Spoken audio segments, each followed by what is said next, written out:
Hey, what's up? This is the Meta Quest 2, or formerly known as the Oculus Quest 2. This thing has been in the market for almost a year and a half now, approaching this 2-year mark.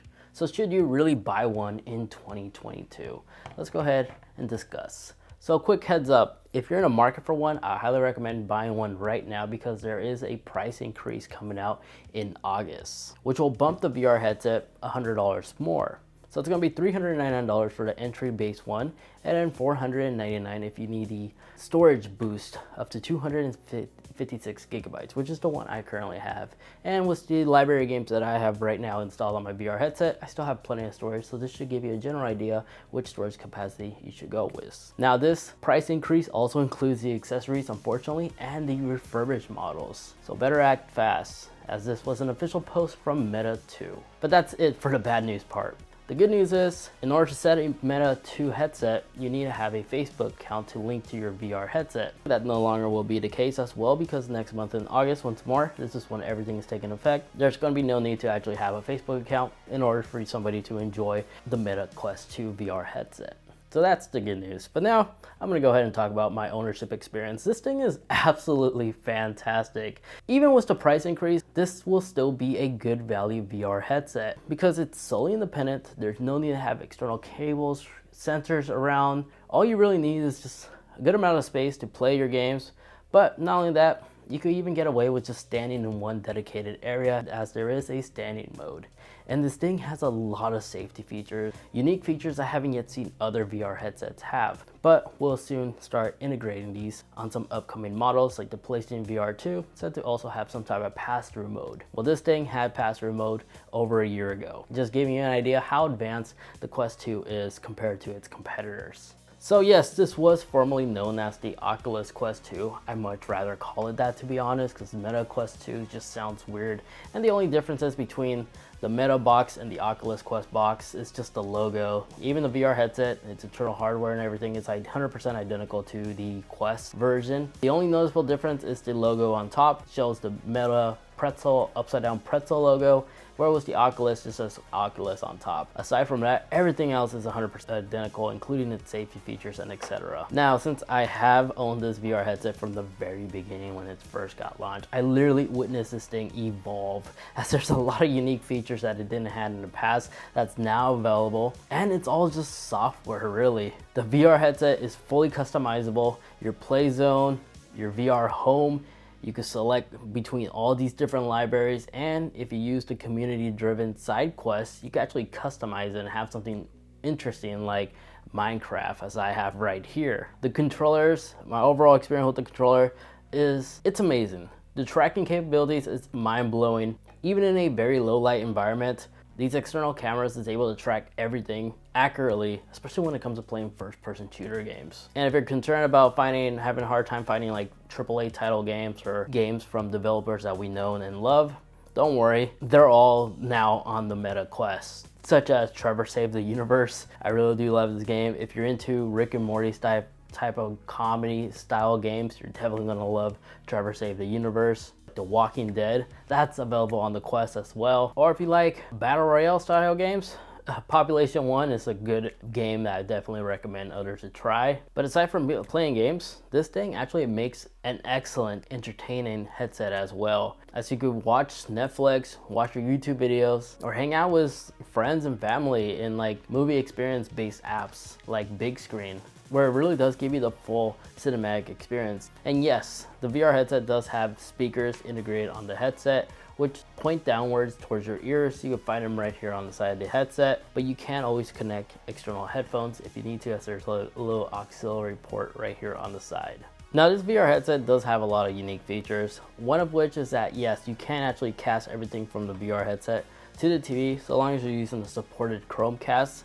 Here's the list right here of compatible Chromecast. I also will have links to some of these in the description as well, so you can look there. This actually does allow you the freedom to actually cast whatever you see on the Quest 2 onto the big screen. So in parties or when friends are over and stuff like that, they like to see what you're playing, you could always display whatever you're seeing on the Quest to the large screen. You can also do this on the app as well, on the Quest app. You can actually stream it this way as well. And if you have an Apple TV, and using an Apple device, you can also mirror it with the Apple TV. But with the app, this also allows you to actually launch games from the app itself. So if you have a newcomer trying the VR headset for the first time, you can immediately launch the correct app for them quickly. Now the App Store, I noticed on the games category, there's no more free trials like there used to be, but you do have the capability to do a refund in case you download a game and you just didn't like whatsoever. They do have a 3-day trial period. So long as you don't play the game longer than 30 minutes, you're eligible for a full refund. So the Quest 2 is one of the few headsets that actually does support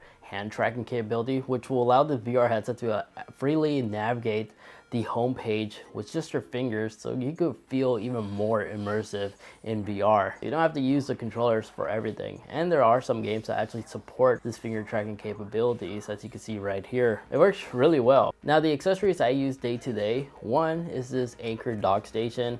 This allows my VR headset to always be at 100% when I'm playing, and connects everything magnetically, including the controllers. Now, second accessory, since I do wear glasses, I highly recommend buying prescription lens.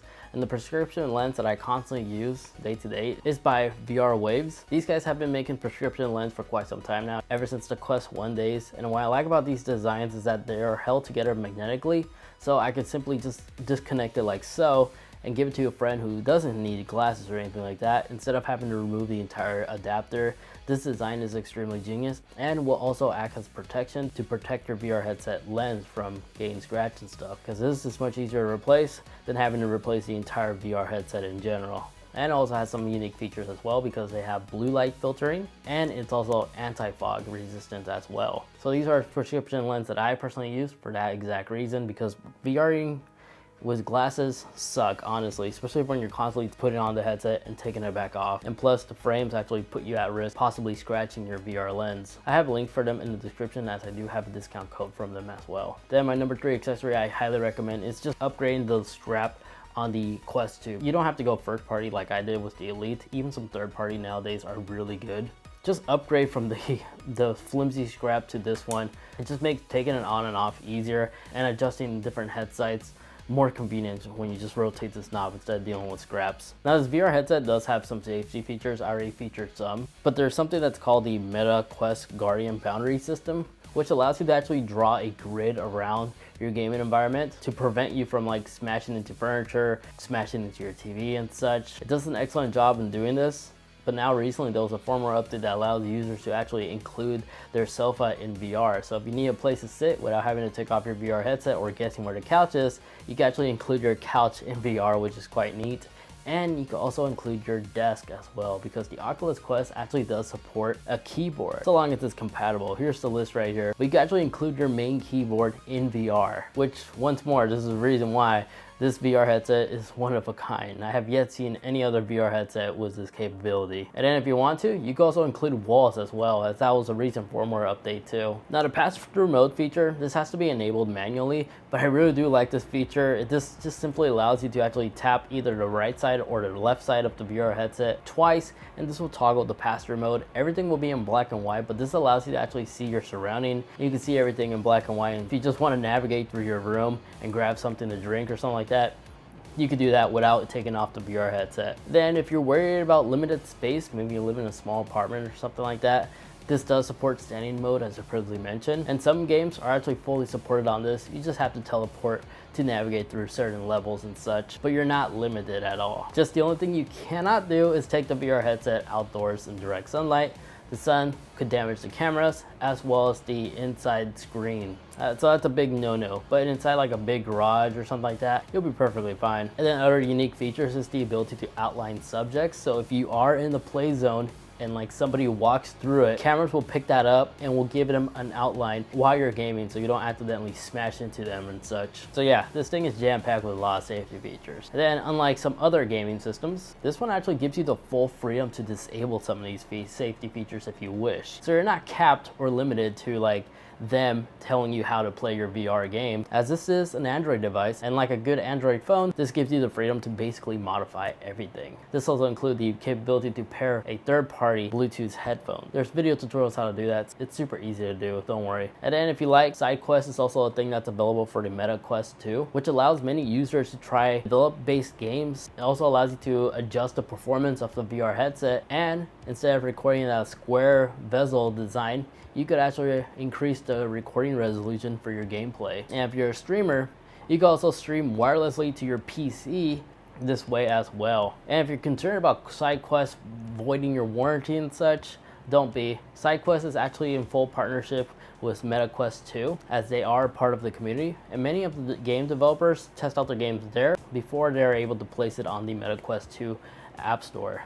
So it's 100% safe to play with these settings, because once you shut off your Quest 2, everything resets once you turn it back on. Now, another cool feature that came to the Quest 2 is the capability to receive your push notifications on your smartphone in your VR. Yeah, you can now set that up. Once more, features that I have yet to see other VR headsets integrate, but the Quest 2 has. Now, since I did buy this VR headset on day one, this was my main workout machine, because at the time when I picked this up, the whole COVID shutdown took place, so my gym was closed, and this was technically my workout machine, as there's a lot of fantastic games for some HIIT cardio sessions like Les Mills Body Combat. And if you're looking for something like kickboxing based, Fit XR is a great kickboxing based style game that I will highly recommend. And yes, you do have the capability to actually enable a calorie counter in the VR headset as well. So Meta understands that this makes into an excellent workout machine as well. But there's some games that I played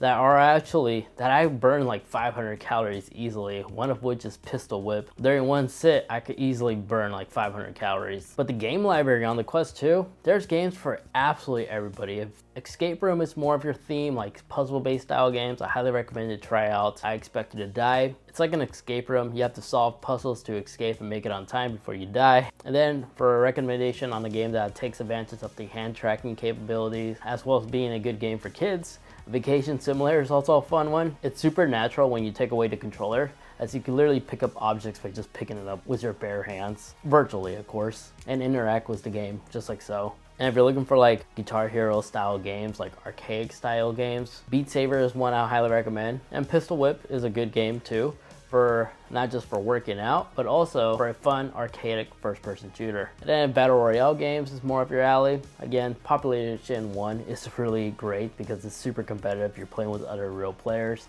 So try to be the last one standing. All in all, it's a shame that the VR headset's going up in price, but I think even with the price increase, this thing is still holding up its value. Because even though it's a perfect all-in-one VR headset, if you need to, if you have a powerful computer, you could easily plug this in wired or wirelessly to your PC and play some like Steam VR games. It's not limited at all. The battery life is really good. It could last anywhere between 2 to 3 hours. And from my personal experience, that's more than enough, because after an hour and a half, I'm pretty much already dead, feeling exhausted, tired from gaming in general. But if you need to, you can still play with the VR headset plugged into a power outlet or a power brick to extend the battery life if you want. It's also a great entertainer. You can watch your movies on the large screen, giving you a full cinematic experience. Or if you want, you could actually control your PC with the VR headset as well. So if you haven't yet picked up the Meta 2, I'll make sure to leave a referral link in the video description down below. If you check out with that referral link, you'll actually get $30 of free credit towards a game purchase, and I'll also receive $30 as well, so it's a win-win. But aside from that, yeah, this is still the best VR headset available in the market. Even with the PSVR 2 coming out in the near future, that VR headset will still be tethered to a PS5, and the PS5 is very challenging to get your hands on. And this one, honestly, I've seen people take these things to the airport. I doubt anybody could travel with a PS5 and the PSVR headset itself to the airport that way as well. And with the traveling case, it's super compact. Once more, super convenient to travel worldwide. But aside from that, yeah, again, if you're looking for a VR headset, this is the one you get. Screen resolution is fantastic, the gaming experience is phenomenal, and the gaming library is massive. You'll easily find a game that you'll love based off your style games that you enjoy playing. So aside from that, Thank you so much for watching. A little bit of a longer video than I was expecting to make, but I wanted to make sure I cover absolutely everything. So if this video was informative, if I help you out in any single way, I would greatly appreciate if you could actually leave this video a like, as those will help me out a lot, and get subscribed, especially if you enjoy a lot of tech videos just like this. Now, if you'd like to know some cool tips and tricks that this VR headset can do, you can go ahead and check out this video over here as I cover all the amazing hidden features and some cool tips and tricks the Quest 2 has to offer. In that video over there, that's just more details on the accessories I have on my Quest 2, including that Baymax decal. Thanks so much for watching, take care, and I'll catch y'all in the next one. See ya.